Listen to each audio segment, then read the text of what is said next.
Japan became the last country in the world to shed negative interest rate policy on March 19, 2024.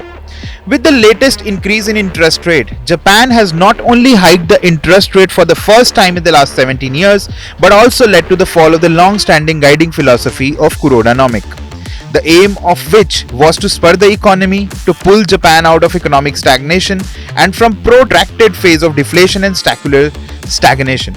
But what exactly is Kurodanomics and why Japan pivoted Kurodanomics after 17 years? To understand that, we need to go back to the past. Interestingly, Japan growth was more than the US between 1960 and 1980s, and it grappled with an unprecedented period of economic lull, deflation and low growth due to stock market crash of 1989, the burst of the bubble economy which had scarring effect in 1990s, the rapid decrease and aging of the population that no advanced economies had experienced. And this all combined exerted tremendously negative pressure onto Japan's economic growth and inflation.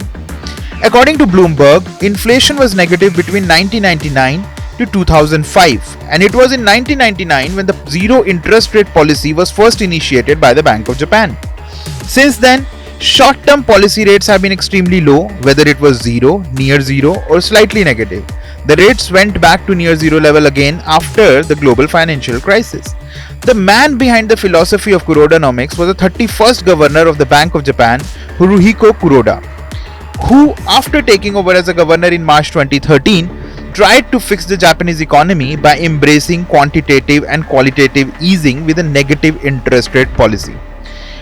Negative interest rates are used by central banks as a monetary policy to stimulate economic growth and combat deflation. The policy results in charges being imposed on commercial banks and financial institutions for holding large reserves. In turn, banks were encouraged to spend and lend money into the economy rather than saving it. That in turn spur the growth and leads to inflation.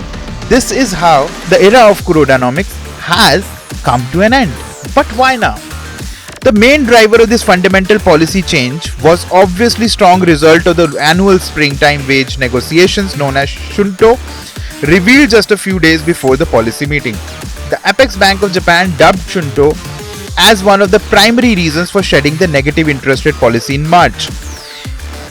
In Japanese parlance, Shunto came into picture 70 years ago. Simply means labor offensive, which means every spring season, labor management negotiations take place between trade unions and companies to decide the wages and bonuses for the coming fiscal year. With this, the Bank of Japan in its latest monetary policy meeting decided to increase short-term interest rates to 0 to 0.1% in a positive territory after a gap of 17 years. But this key change in monetary policy stance will solve Japan's trouble, or the real problem will persist. For this, we need to see the impact going forward.